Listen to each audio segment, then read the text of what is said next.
and then all three I don't eat anymore. So, I don't cook them anymore.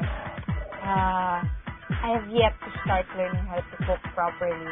Dapat magkakaroon ako ng show sa QTV, pero it's put on hold. It's supposed to be called Healthy Craving. So, puro mga healthy food yung i-prepare namin. Sana matuloy siya kasi sobrang excited ko talaga doon. Gusto ko matuto. Isa yan sa mga dreams ko sa buhay. Maging very learned pagdating sa nutrition at saka preparing food. Siyempre, gusto ko, pangarap ko, pag sa family ako, that's what I'll cook for them. Do you miss your fellow Sangres? Yeah, I just talked to Karil. I miss her all the time. Hi, Tadoy.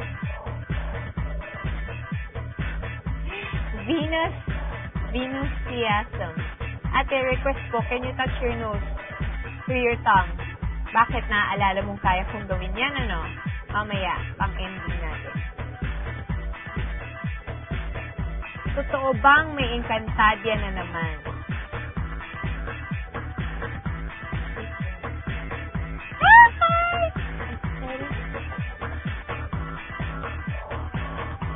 Si Glenn Sibonga kasi dumating. Gosh. Oh, ang bilis naman. Pag sinabi mo pala, lalabas who is the favorite member of the Simpsons family? Maybe I like Lisa. Yes, I like Lisa. She's always on Bart. No, I kind of like Homer kasi he's so good. Wala lang. That's from Ken. Hi, Ken. Hi from New York. Ayun. Hi, it's so late in New York. Why are you still up? Yeah, it's almost 3 in the morning. At dahil isa siya sa mga unang nag-log on kanina for this chat, tinawagan namin siya at pwede siyang magtanong sa amin ng kahit ano.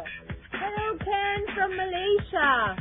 Hi, Ken. Hello, Ina. How are you? How are you? I actually know you. I'm fine, thank you.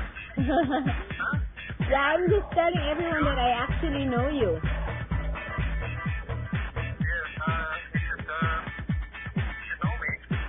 Yes, Yes, is it Ken Diaz? Yes. I'm telling everyone that I know you. He's an Encantadic, and we met him when he was here in the Philippines, and he's been a supporter of all of us, all of the Sangres for the last... it's more than 2 years. It's been 4 years, everybody. And for the last 4 years, since 2005. So, hi Ken, how are you there? Yes, everything's good. Everything's good. What's up? Are you based in Malaysia permanently now, or are you still traveling?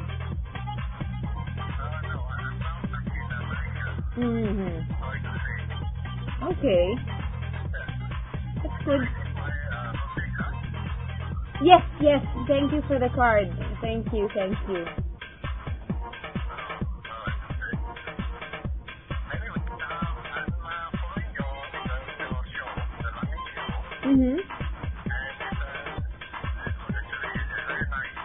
Oh, really? You like it?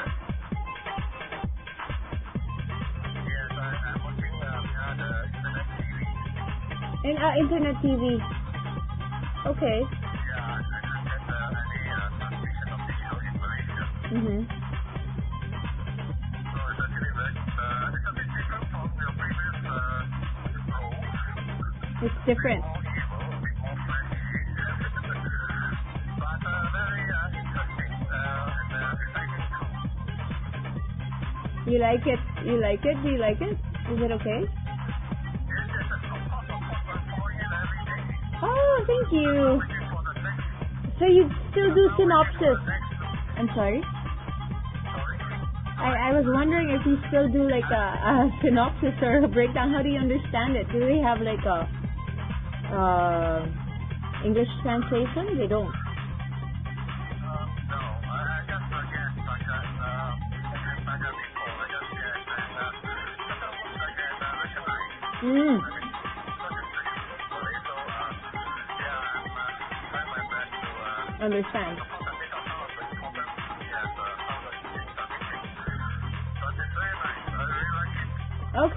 Okay, Ken, I have to go in a bit, so is there any last question that you have for me?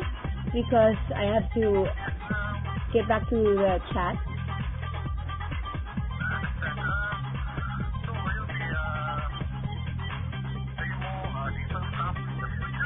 I'm sorry?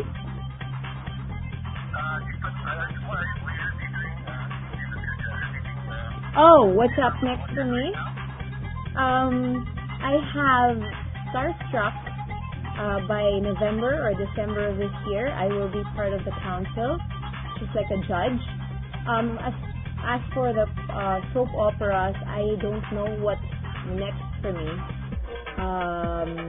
But I will be finding out soon enough, and I will let you know when I can divulge such information.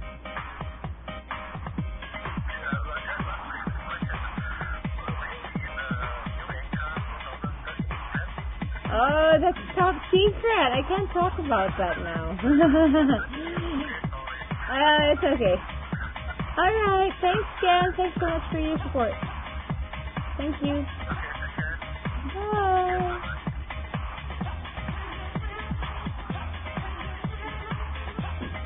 Alright, thank you, Ken. Kaya kayo rin, dapat agahanin yung next chat dahil bukod sa makaka-chatting nyo ang mga favorite Kapuso stars ninyo, may chance pa kayo makausap sila on air. How awesome is that? Okay. Siyempre, babalik ako sa pag-chat. Hindi ko masyado madaling. Pero, susubukan ko na mag-chat. Ay, wait lang ko to. Miss Iza, I'm a big fan of yours. I just want to ask, marami pa po bang maggaganap sa inyo ni Mr. Bobby Andrews sa Kayong Buti ng Langit? Kasi po, I just love the chemistry between the two of you. Kuya Bob, may chemistry tayo. Ay ni Angelo. I'm just curious kung hanggang saan pa magtitiis si Clarissa. Mga kasama ko mag-registro mamaya. Kasama ko staff ng kaya kong mabuti ng lagi. Kasi wala akong kasama. Gusto ko mag-bumoto. First time ko makakaboto eh. Kasi first time ko bumoto. Kasi, I just got my citizen. Canadian. M. Let Bernal. Sorry. Hi, Ate Iza. Here's my question. You've acted, hosted, and danced, and you have numerous endorsements. Ano pang gusto mong ma-attain sa career mo? Gusto kong kumantama. I want to learn how to sing. Hindi naman belting. Kasi pangarap ko kasi magkaroon kami ng song ng kuya ko. My brother is a rapper. We do have one short one. He came out with a single and I was pretty much chanting part of it. But hindi naman singing yun. Iba yung singing sa chanting.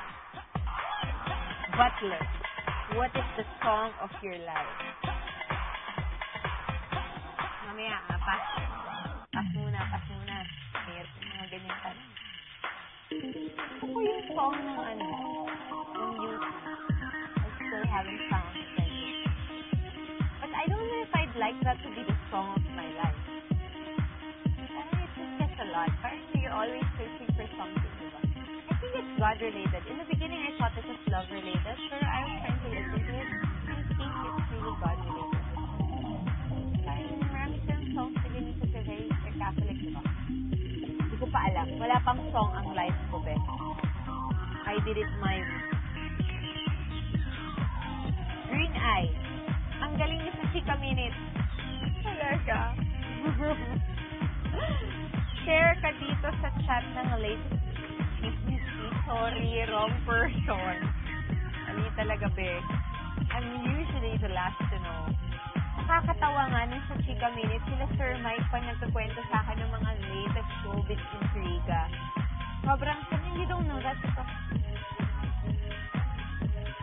I just deliver them. Siyempre, dahil naging host ako ng Chika Minute, alaman ko tuloy yung latest intriga. Usually naman, hindi latest yung iba dun. Yung mga nauna na. Parang, di ba? Yung latest yung nasa tickets talaga. What are your plans this coming Christmas? Sabi ni Castiel. I don't know yet. Kasi ang akala ko matatapos na kami ng taping ng Kaya Kong Abutin ng Langit. Ang alam ko rin, magpupromote ako for Panday. Pero, KKA AL, got extended. So, baka mag-taping kami before Christmas. Tapos, Panday, tentative pa kung ipapalabas. Hindi ko rin alam kung paano schedule ko. Plus, there's Starstruck. And since it's my first time, I don't know what schedule Starstruck. Go! Sa Ursan. Sa Ursan. Pakigreet kami mga OFWs dito sa Maldives. Hello! Mga taga Maldives sa Pinoy OFWs. Hello! Ano ginagawa niyo dyan? Gusto ko makarating dyan. Padala niyo naman ako ng ticket. Iyan na lang ang gagawin ko sa Christmas. So, gusto ko makapunta sa Maldives. Sobra.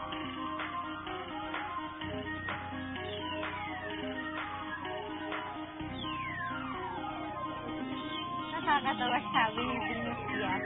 Ate Ida, mabilis ka siguro sa mga puzzle, no? Kasi kakasimula pa lang ng araw ko, pero nabuo mo na agad. Are you on a special diet right now? Ang sexy niyo po kasi, especially sa Chika Minutes.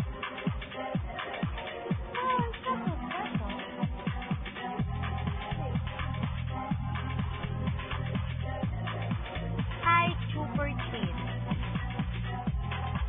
Hello. Not a special. I'm gonna say what I'm gonna type in.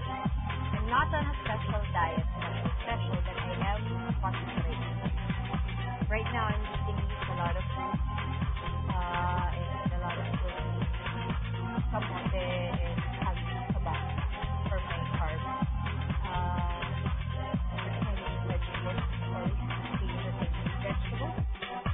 Yes, you do. You do too. You, everybody. I started running again kasi medyo nandito ako sa pagtakbo. So, yung Sunday lang ulit. Kaya, dali natakbo ulit ako. I work out and then I do my run. So, it's a combination of all these things helping me get in shape. Simula kasi nung birthday ko, hanggang recent tayo, medyo off diet. But I don't big out as much as I used to. So maybe that's why I feel it. Mandi lang. Hindi lang. So yun. Actually, laking tulong ng American sa Olympics. Kasi there are things, since because I was very big before, there are things that kahit na anong i-workout ko, nahihirapan ko. So, really help out with that. Dahil sa schedule namin ng artist